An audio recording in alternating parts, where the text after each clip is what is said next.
తొలి వర్షానికి హైదరాబాద్ వణికిపోయింది. వర్షాకాలం ఆరంభంలోనే జంటనగర వాసులను జడివాన బెంబేలెత్తించింది. భారీ వర్షానికి రోడ్లన్నీ కాలువలను తలపించాయి.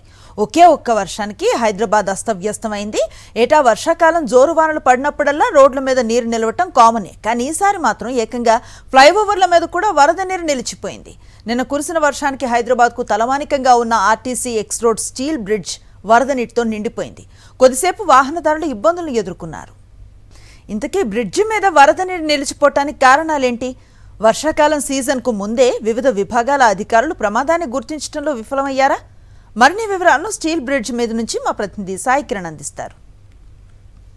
హైదరాబాద్లో తొలకరి వానకే హైదరాబాద్ వాసులంతా కూడా అల్లాడిపోయారు. ఎక్కడ చూసినా కూడా ట్రాఫిక్ జామ్లు, వాటర్ లాగింగ్తో పూర్తిగా హైదరాబాద్ నగరం అంతా కూడా అతలాకుతలం అయిపోయింది. ముఖ్యంగా హైదరాబాద్లో ఉన్నటువంటి major flyover steel bridge, Nayani Narasimha Reddy flyover, ఇది సెక్రటేరియట్ నుండి ఇటు విద్యానగర్ వైపుగా ఉంటుంది. ఇది మొత్తంగా కూడా నిన్న వాటర్ జామ్ అయిపోయింది. సో దీనివల్ల భారీ ఎత్తున ట్రాఫిక్ జామ్ అయింది. సో ఇది ఈ ఫ్లైఓవర్ వల్ల సునాయాసంగా వెళ్ళొచ్చు అనేదానికి ఈ ఫ్లైఓవర్ వేశారు. కానీ ఈ ఫ్లైఓవర్ పైన ఎక్కడైతే వాటర్ ఈ ఫ్లైఓవర్ నుంచి కిందికి వెళ్ళేటివి ఉంటాయి అవన్నీ కూడా పూర్తిగా ఈ సమ్మర్ కావచ్చు, అంతకుముందు చలికాలం ఇవన్నీ కూడా మొత్తం బురదతో స్ట్రక్ అయిపోయింది. ఇదంతా కూడా వర్షాకాలానికి ముందే ఇవన్నీ కూడా తొలగించాల్సినటువంటి అవసరం ఉంటుంది. కానీ అవేవి కూడా చేయకపోవడంతో పూర్తిగా ఇప్పుడు నిన్న జరిగినటువంటి పరిస్థితుల్లో ఇదంతా కూడా వాటర్ లాగైపోయింది. వాటర్ నిండిపోవడంతో వాహనదారులు వెళ్ళడానికి తీవ్ర ఇబ్బందులు పడ్డారు. అయితే ఆ తర్వాత ఇప్పుడు జిహెచ్ఎంసీ యంత్రాంగం కూడా మేల్కొనంది. ఇప్పుడు పూర్తిగా ఏదైతే రోడ్ల మీద కావచ్చు, ఇటు ఫ్లైఓవర్ల పైన ఎక్కడెక్కడైతే స్ట్రక్ అయిపోయాయి వాటర్ అవన్నింటినీ కూడా ఇప్పుడు గుర్తించి తొలగిస్తున్నటువంటి పరిస్థితి ఉంది.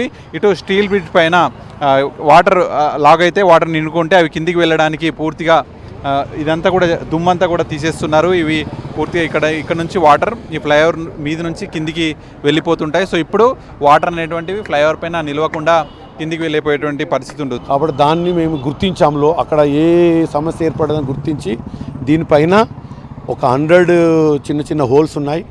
టువర్డ్స్ ఆర్ సైడ్ కూడా దాదాపు 200 హోల్స్ ఉన్నాయి. వాటిని మేము ఈరోజు జిహెచ్ఎంసీ వారి సహకారంతో ఆ ఒక హోల్స్ని మేము శుభ్రం చేస్తున్నాం. శుభ్రం చేసి ఇది ఒక్కరోజు శుభ్రం చేసే ప్రక్రియ కాకుండా మేము ఇది ఇప్పుడు మళ్ళీ వర్షం పడుతుంది, మళ్ళీ నీరు అవుతుంటుంది. కాబట్టి నిరంతర ప్రక్రియతో మేము ఇది హైడ్రా వారి సహకారంతో, జిహెచ్ఎంసీ వారి సహకారంతో, తర్వాత మేము ట్రాఫిక్ పరంగా, తర్వాత లా అండ్ ఆర్డర్ వాళ్ళ పోలీసు వాళ్ళ సహకారంతో మేము ఖచ్చితంగా ప్రయాణికులకు, నగర ప్రజలకు ఎలాంటి ఇబ్బందులు ఇక్కట్లు లేకుండా మేము చిత్తశుద్ధితో 24 గంటలు మేము అందుబాటులో ఉంటాం. ట్రాఫిక్ జామ్ చాలా తీవ్రంగా ఏర్పడింది.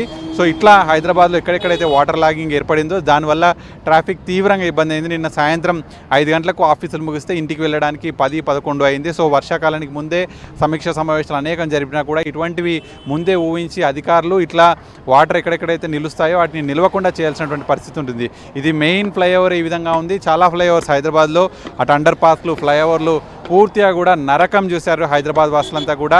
ట్రాఫిక్ ఫ్లో అనేటువంటిది ఈజీగా లేదు. ఎందుకంటే వాటర్ లాగింగ్ అనేటువంటిది ఎక్కడికక్కడ కావడంతో ట్రాఫిక్ అనేటువంటి చాలా కంజెస్టెడ్గా రోడ్లు మారిపోయాయి, నేరోగా మారిపోవడంతో దాదాపు గంటల కొలది రోడ్ల మీదనే నిలిచినటువంటి పరిస్థితి ఏర్పడింది నిన్న హైదరాబాద్లో. మరిన్ని అప్డేట్స్ కోసం ఛానల్ను సబ్స్క్రైబ్ చేయండి. నోటిఫికేషన్స్ కోసం బెల్ ఐకాన్ పై క్లిక్ చేయండి.